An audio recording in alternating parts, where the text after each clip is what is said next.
The handcart bumps and rattles. Its hard wooden slats poke my legs as I scrunch up in the back, leaning against Amby's soft, furry shoulder.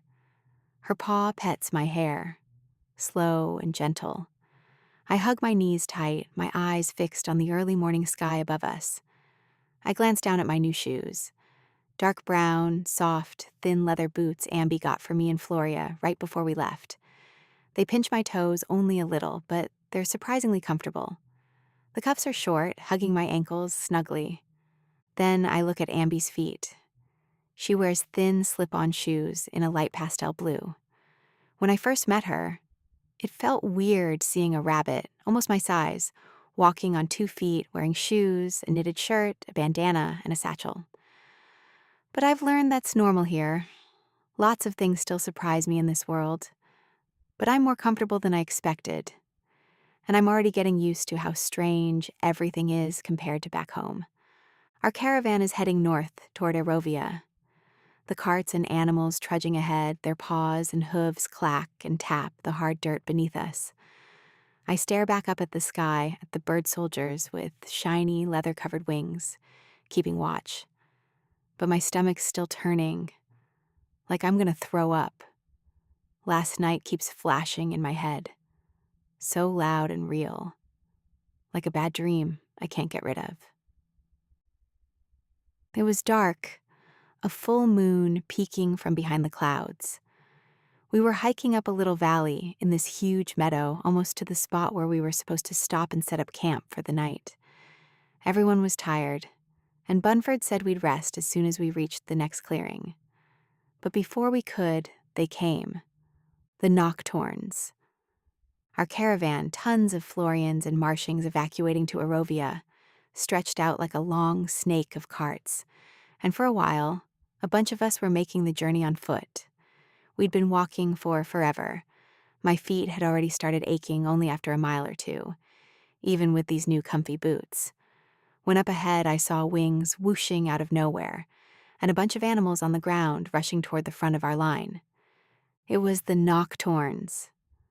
A huge bald eagle was in charge, his feathers dark and shiny, his voice cold.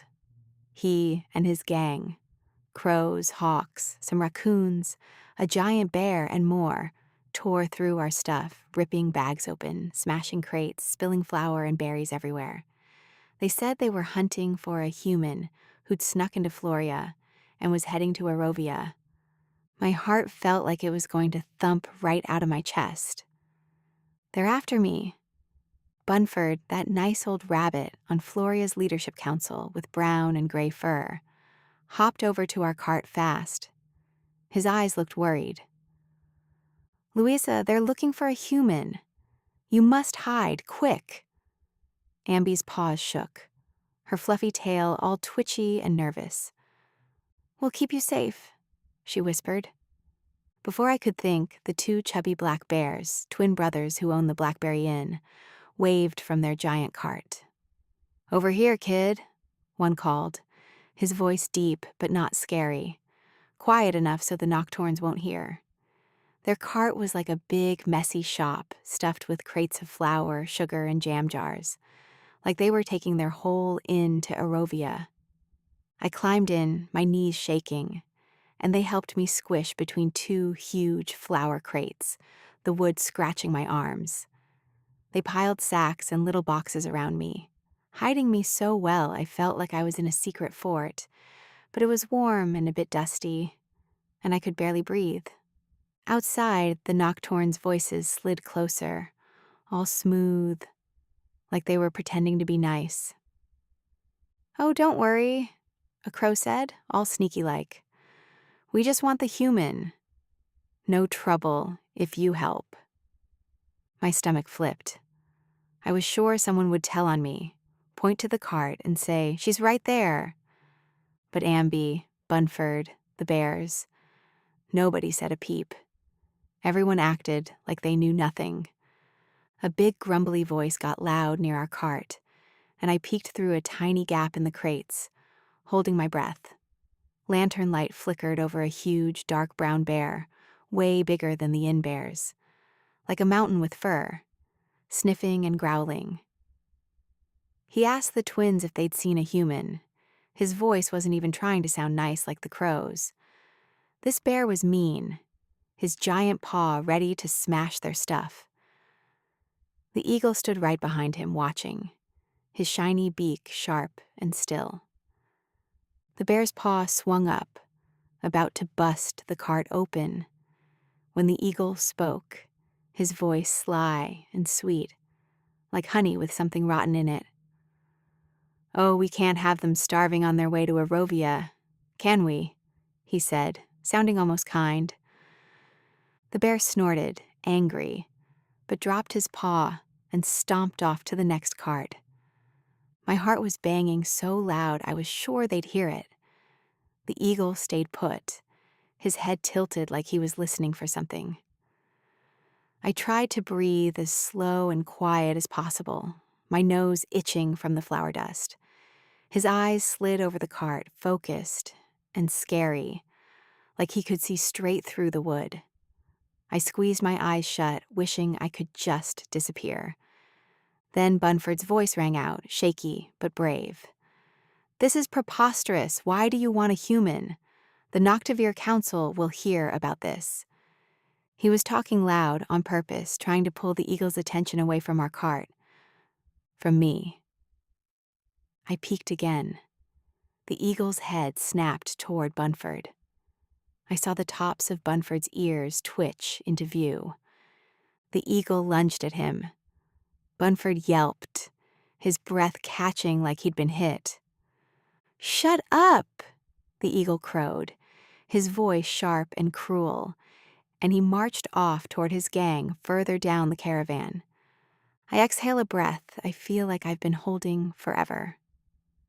My eyes sting, tears building up, knowing Bunford got hurt to keep me safe.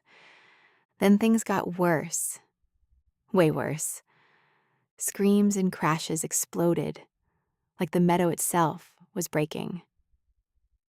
"Secure the last section," the eagle shouted, and his nocturnes went wild, tearing into the last few carts. Ropes snapped like whips. Crates cracked open like they were exploding. Kids screamed. I heard mothers cry, "No, my baby, give me my baby," their voices cracking like they were being ripped in half. A dad roared, "Get your claws off my son," followed by a sickening thud. Paws scraped the dirt. Animals begged and another yelled, "Please, don't take her," as wings and growls drowned them out.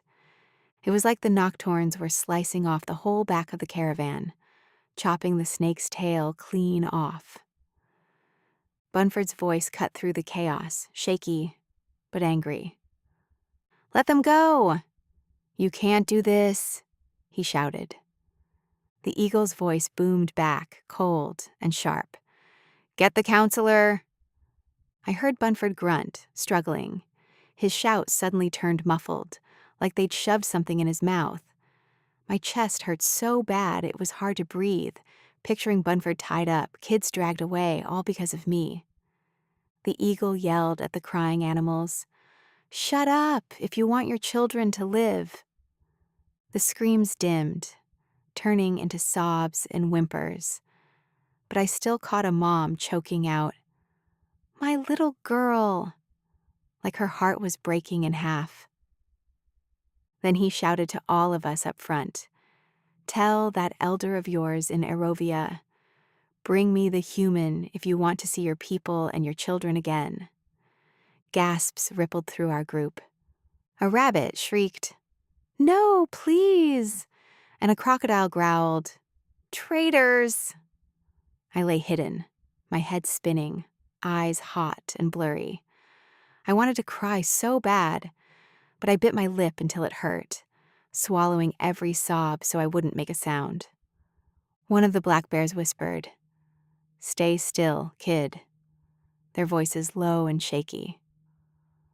Up ahead, the front of the caravan jerked forward, wheels creaking as everyone rushed toward Aerovia, their cries fading, while the eagle's awful words stuck in the air like glue.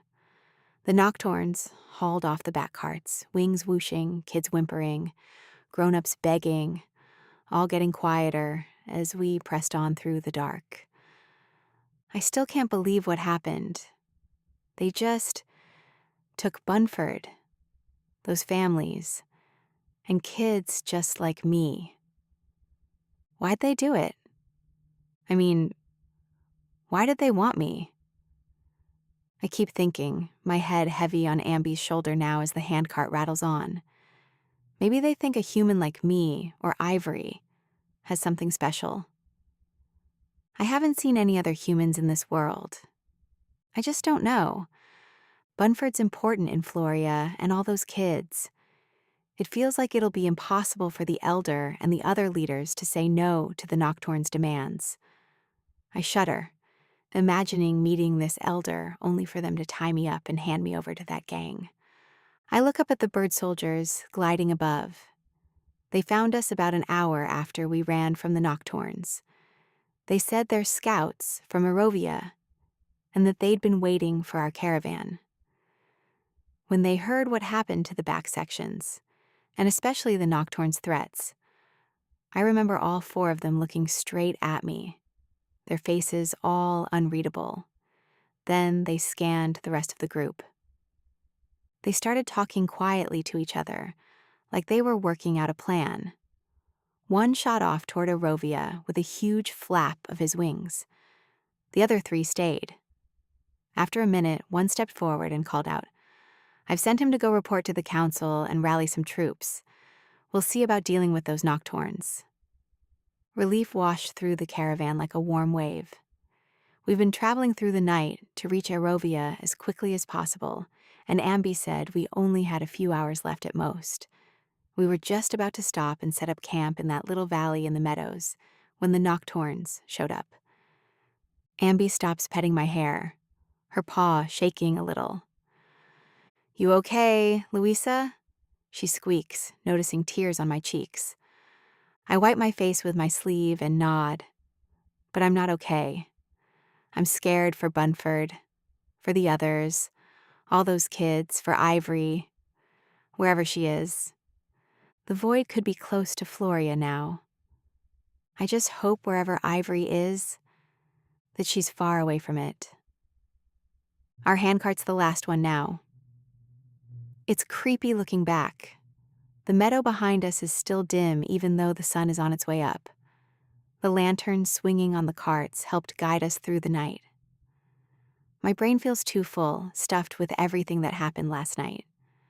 The soldiers overhead make me feel a tiny bit safer, but remembering their blank looks and low whispers make my chest squeeze tight. The meadow's gone from sight now. The view of the early morning sky is now crowded by tall rocks sticking up from the ground on either side of us, forming a large valley. The wide dirt path we're on gets bumpier, jolting the cart harder. I can tell we're getting close to the mountain's base where Aerovia's supposed to be. I stand up in the cart, wobbly, to look around. Lots of animals have their heads down, looking tired and broken. Since we didn't stop last night, I can only imagine how tired everyone is. On top of losing family and friends to the Nocturnes. Moms quietly cry, some walking, some sitting in carts, their eyes red and puffy. Dads and stronger animals, a pair of skunks, some badgers, crocodiles, a large moose, pull the different carts, all sized for the animals using them, their shoulders hunched with exhaustion. So much of our stuff was wrecked, sacks ripped, food spilled. When the Nocturnes tore through all that, it left room for more women and kids to ride. Graham, one of the Black Bear twins, is at the front of our cart pulling it like it weighs nothing, even though it's stuffed with supplies, and a few of us too tired to walk. His brother, Tom's, walks beside him, their dark furry backs moving in the same rhythm. Back when we left Floria, we met up with the larger evacuation group at the northern gate. Graham and Tom's, the Blackberry Inn owners, twin brothers, invited Amby and me to join their part of the caravan. They even had Amby tuck her much smaller handcart inside their bear-sized one so she wouldn't have to pull it for miles. Amby knows them because she's a baker and the twins do tons of baking for their inn. I thought they'd be rivals, but they're more like friendly competitors of sorts. On the road, they'd chat about recipes. Graham saying, "You gotta whisk the batter longer." And Tom's jumping in, "No, no, it's the oven heat." They'd give Amby tips, and she'd share hers back. Sometimes they'd get in silly arguments about whose bobo berry pies were best. "My crust's flakier," Graham would say. "But mine's got more zing," Tom's would shoot back, doing a chef's kiss with his lumpy clawed paw. They'd laugh, but I could tell they actually cared about winning. They pulled me into it once, asking which pie I'd pick, and I said I'd never even tried bobo berry pie. Their jaws dropped. "Never tried it?" Graham gasped. "We'll fix that," Tom said. Then they made me promise I'd judge a pie contest in Aerovia. It sounded fun, and also like a very serious mission. Up ahead, a thin fog settles, mixing with the early light, making it hard to see far. Suddenly, dark shapes appear in the sky in front of the group, then more and more. My heart pounds. For a second, I'm sure it's the Nocturnes coming back, maybe because someone told them I'm here. But then I see the leather-covered wings. It's the Aerovian soldiers, the ones they promised to send after the Nocturnes. They whoosh past our caravan fast as lightning. A fierce hawk with an eye patch sweeps low over us for a moment, hovering just long enough to shout an order to the birds behind him, before he rockets forward again. I stare, mouth hanging open, at all the different birds, some massive, some small, feathers in every color, flying over our heads in formations. A younger, slimmer, bald eagle glides lower than the rest, his wings catching the dawnlight. As he passes above our cart, he glances down at me. I swear he winks before tilting his wings and shooting after the others, and my tummy flips, but in a good way this time. The whole caravan stops and watches, clapping and cheering, like hope just burst out of them. I clap too, tears suddenly bubbling in my eyes, feeling like maybe things could actually turn out okay. I turn to Amby, who's now standing in the cart beside me, her eyes shiny as she watches the soldiers vanish into the fog. I know she must have lost friends or neighbors in that group taken by the Nocturnes. "Amby," I ask, my voice shaky, "will the soldiers get everyone back?" She takes a deep breath. Her whiskers twitch. "I sure hope so," she says, her voice also shaking. I hesitate, then whisper, "Would the Nocturnes kill them?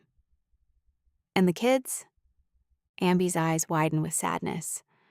Graham and Tom's both glance back at me. "The Nocturnes don't usually kill, kid," Graham rumbles. "Yeah," Tom says. "They'll rob ya, steal from ya, live wild like outside Noctivir's rules." Amby nods. "Their leader, Crag, he was tricky. Always had some scheme up his feathers," she added. "Used to talk animals into joining his crew," Graham says. "Said the Noctivir Council failed us when that void wall showed up. Convinced folks the council just sat there while the glue mines took everyone," Tom's adds, their voices overlapping like always. I lean over the front of the cart, listening. Amby continues. "Crag blamed the council for not fighting the glue mines or doing more about the void wall. But the council says they've tried everything they could," Graham mutters. "We've lost too many villagers, leaders, friends to the void already," he says, his voice dropping lower. He and Tom's share a quick look and hang their heads. "It moves," Graham says quietly. "Squeezes the forest, villages, fields, shrinking our borders. Sometimes it pulls back, but just a little," Tom's adds. Amby nods. "The council sends scouts when it does, hoping to find people that it has taken, but..." Her voice trails off. Graham shakes his head. "Not a soul's come back. Void takes, it keeps. Tom's mutters. The land looks okay after, Ambi whispers. Trees, rocks, all seem normal. But the villages, they all go quiet, staring ahead like they're thinking of Floria and other places they've lost. I gaze out into the fog. The sky and mist are lighter than before. The sun must be close to coming up. That eagle's intense face sticks in my mind, my stomach knotting up as I think of what he did to Bunford. That Crag guy, I say, my voice shaking. I saw him last night. My hands tremble, remembering the eagle's sharp and shiny beak glinting in the lantern light, his deep, dark eyes when he looked at our cart in my direction. Ambi's whiskers twitch, and she tilts her head but pats my arm. The bears turn their heads again. That ain't Crag, Graham says. Yeah, Tom's adds. That's Drock, his son. Graham snorts. Drock's way more intense than his dad. A hothead. All fire and claws. Before we evacuated, Tom says, someone at the inn said Crag might have gotten sucked into the void wall. Gone for good. Crag was getting old. Graham sighs. Doubt he stood a chance against any glue mines. Bet Drock's running the show now. Figures. He was tearing through like a storm. He's ruthless, that one, Tom says. Definitely gotta be worse than Crag ever was. Their voices tangle together, making my chest feel even tighter, imagining Drock's wings slicing through the air, his dark eyes hunting for me. I swallow hard. My throat feels dry. I heard Drock say he'd trade all those Florians and Marshings, like Bunford and the kids, for a human. Why does he want a human so bad? My voice is barely above a whisper, like I'm scared saying it out loud will make it come true. I think of Bunford's bloody foot, the moms crying for their babies, and my eyes sting again. Ambi's green eyes soften. Oh, Louisa, we don't really know. Don't let that weigh on you. Once we reach the elder and the council, Graham says. They'll sort it out, you'll see, Tom's finishes. Ambi nods, her scarf brushing my arm. Most of us in Noctavir are too smart to give in to the bandits like the Nocturnes. Drock's just a bully, Graham grumbles. Thinks he can scare us into doing what he wants. But Aerovia's got brains and muscle to shut him down, Tom says firmly. Their words all stack on top of each other, trying to build a wall of safety around me. But the fear still sits heavy in my chest, like a rock, wondering why Drock's so desperate to get a human, and if the elder might really trade me for those kids. I sit back down and stare at the foggy path behind us, and I think about Ivory. It's always easier to feel brave when she's with me. I slump into the corner of the cart, letting my head sink against Ambi's shoulder, her fur soft against my cheek like a blanket. My eyes burn, and my thoughts drift back to my sister. She's not the toughest. She'll still freak out at spiders, and she hates going into the basement alone. But when it's about me, she's braver than anyone. I remember a sunny day at the park by our house, the one where the old school got torn down. Everything was flattened to dirt, except the playground with the creaky swings and old twisty slide. We were playing tag, laughing and racing around, the wood chips a bouncy cushion under my sneakers. I saw a big, shaggy brown stray dog near the fence that ran along the side of the playground. Its scruffy tail was wagging slow. I love dogs, so I ran toward it, calling, "Here, puppy," wanting to bury my hands in its fur. But it turned to me, and immediately stating, growling. It was snapping its teeth and barking so loud it actually scared me. Its fur stood up along its back, and it wouldn't stop glaring at me, slowly stepping closer, like it was gonna bite me. I froze. My heart was thumping so fast and I was too scared to move. Ivory saw us and sprinted over, her sneakers skidding on the ground. She jumped in front of me with her arms spread wide. "Go home! Get out of here!" she shouted. Her voice was fierce, like she'd suddenly turned 10 feet tall. I grabbed her arm, shaking so hard I could barely stand. Ivory pulled me close, her shoulder warm against my face as she stared the dog down, her eyes all serious. The dog barked more, spit flying toward us, but Ivory didn't budge. "Go!" she yelled again. It felt like forever. My stomach was all clenched up in knots, but the dog finally whimpered, its ears drooped, and it trotted off behind the trees. Ivory turned to me, her face softening, and hugged me tight. "You okay, Lou?" she whispered. I nodded into her shirt, feeling safe because she was there. "I got you," she said. I miss her so much now. I wish she could scare Drock away like she scared off that dog. My eyes flutter shut as the cart swaying soothes me. I drift in and out, dreaming of Ivory and Mom and Bobo berry pies, until rougher bumps snap me awake. The handcart rattles over something hard. The sky's brighter now, the sun burning holes through the fog, making everything glow. Ambi stirs, yawning, her whiskers twitching. The road suddenly changes, less rocky, more steady, and a thump, thump, thump sound starts beneath us like we're crossing planks.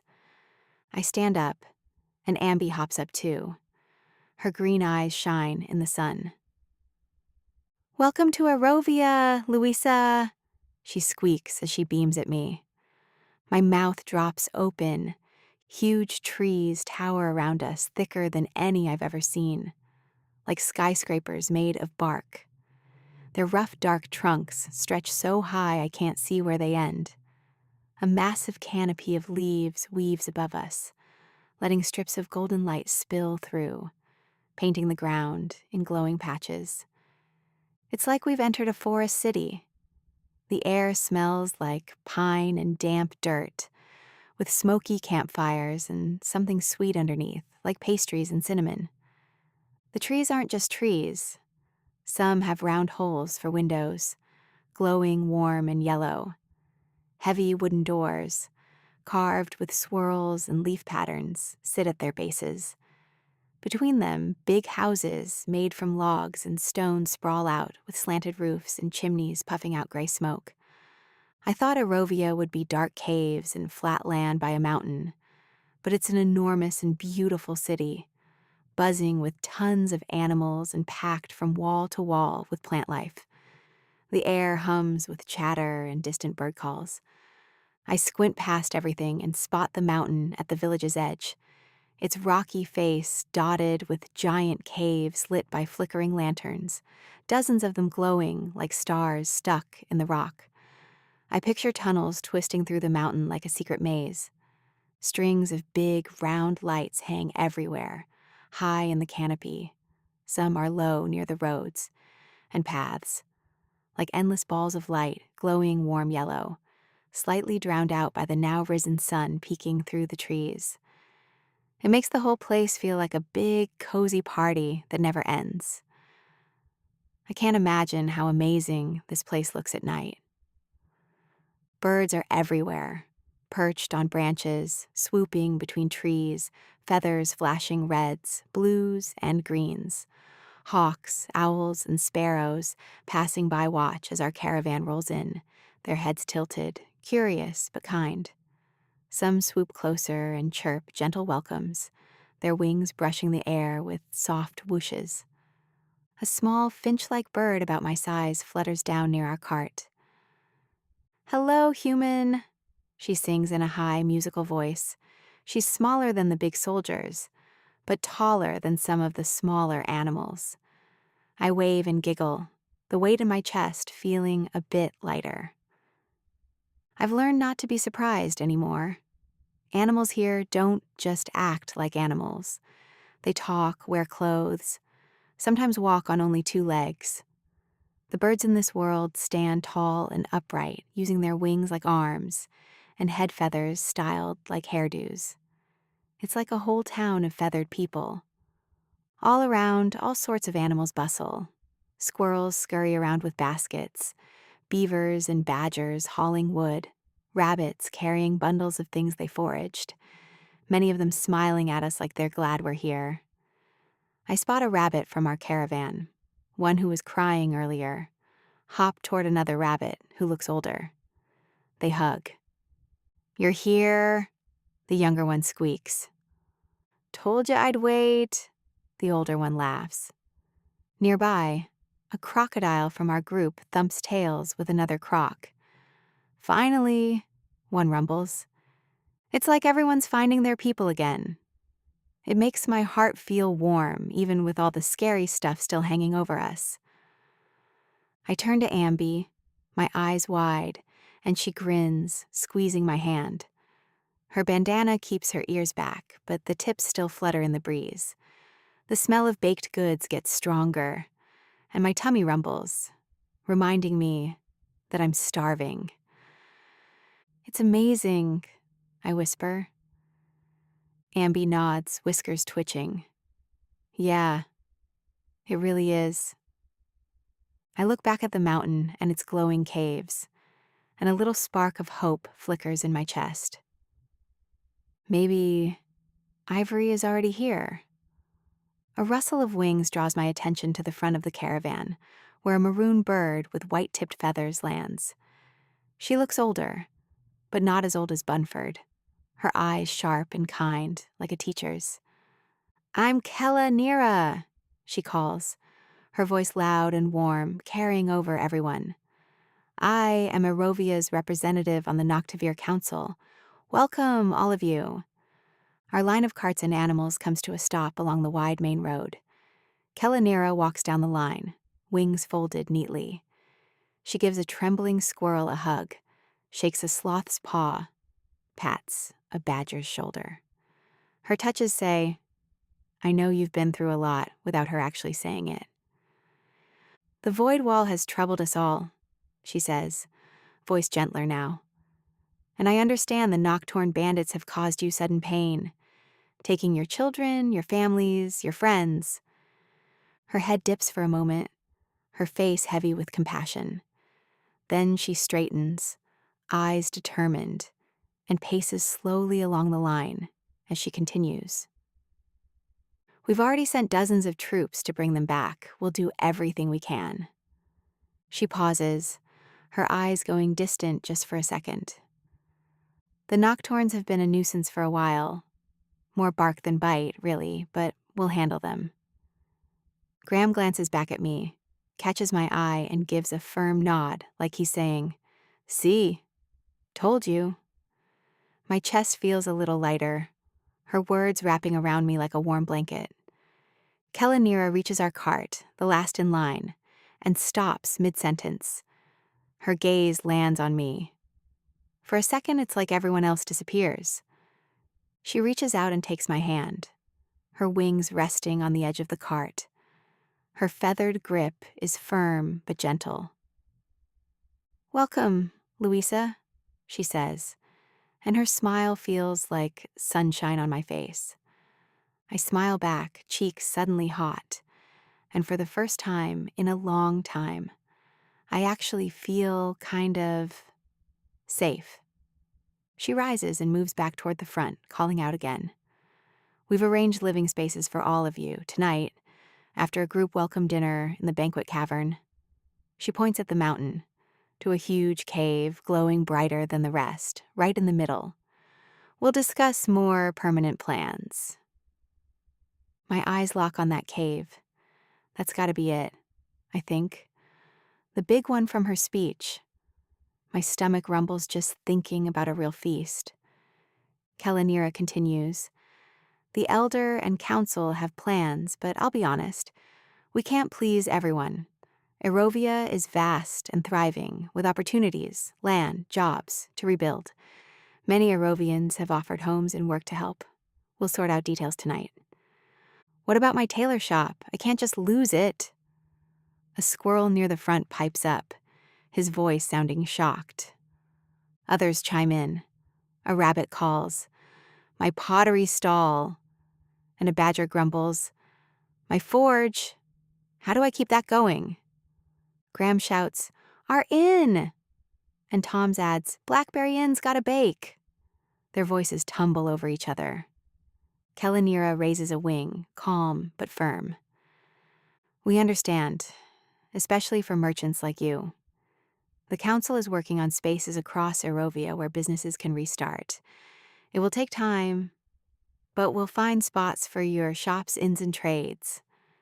Tonight, we'll lay it all out and discuss." The crowd quiets down. Some animals nod and look a bit comforted, while others still look uneasy, their tails twitching or ears drooping. I notice a marshing family nearby, a crocodile mom with no dad beside her, two little kids clinging to her arms.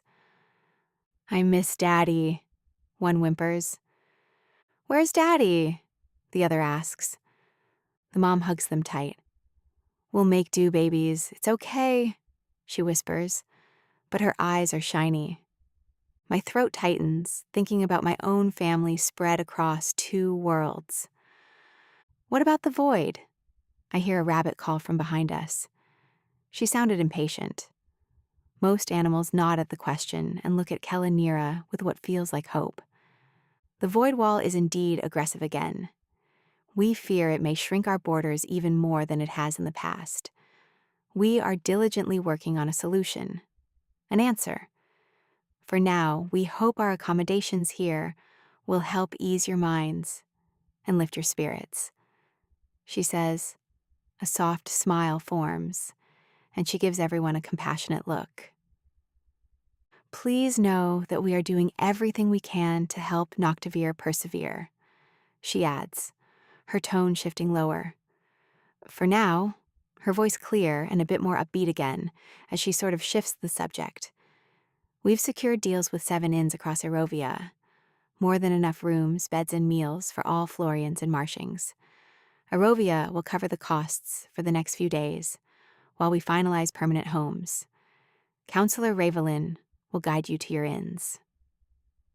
She then points over to a younger bird, a slender owl with soft gray feathers, who steps forward, looking nervous, her eyes darting across the caravan. "Remember," Kelanira adds, pointing again toward the glowing cave, "join us tonight in the banquet cavern at sundown. Now, Ravelin will show you the way from here." My stomach growls loudly. The bears have been sharing food with Ambi and me this whole trip, but I've been trying not to eat too much so they don't run out. A proper feast sounds amazing. Kelanira waves, her maroon wings flashing, and takes off, her white-tipped feathers catching the light. Ravelin fidgets, her talons clicking on the solid road. "We need extra space," a badger immediately calls out. "Which inn's the best? I've got a family of 9. A rabbit asks, gesturing wildly at all of his kids that don't seem to care about what's going on and are either running around or climbing their mother. Ravelin gives a concerned look. Then she blinks and straightens up, like she remembers she's supposed to be in charge. "Marshing families in groups. You may head east to inns 1, 2, and 6 in the lower sector of the village," she says, her voice sounding much steadier. "They have open spaces. Oh, and Inn 2 has a large pool, fixed up to feel like a familiar marsh. The Marshings ooh and ah, tails swishing. A pool does sound kinda nice. And fun. I loved going on vacations with Mom and Ivory. Sometimes a simple hotel with a pool was the best part of the whole trip." "Florians," Ravelin continues, interrupting my thoughts. "Go west toward the mountainside for inns 3, 4, and 5. Inn 4 is built into the mountain with cozy cave rooms." The Florians murmur, some smiling at the idea of snug hideaways in the rock. Inn 7 is reserved for late arrivals, and anyone our troops free from the nocturnes who needs their own space, she finishes. Families of 5 or more can have multiple rooms. Others may share rooms with a few beds. There's plenty of space, but we'll sort it out. She starts handing out maps, her wings trembling a bit. I reach for one, but Amby takes a map for us, her paw brushing mine. "You can stay with me, Louisa," she squeaks. I stare at her, surprised and relieved at the same time. She doesn't have to keep me around, but she wants to. I throw my arms around her, hugging tight. "Thank you," I mumble into her fur. Graham and Tom's grab a map too, eyes bright. "Wonder what kind of tree-ins they've got for us up by the mountain," Graham says.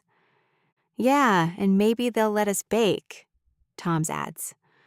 "Show 'em how real bobo berry pies are done," Graham laughs. "Our skills would only liven up their inn. They'd be missing out," Tom says, both of them talking over each other, already planning. The caravan splits up, some animals heading east, others west, the long line breaking apart as everyone searches for their temporary homes. Amby and I hop off the cart, waving to Graham and Tom's as they veer toward a dirt road leading to an inn in the distance. Mangle Root Inn.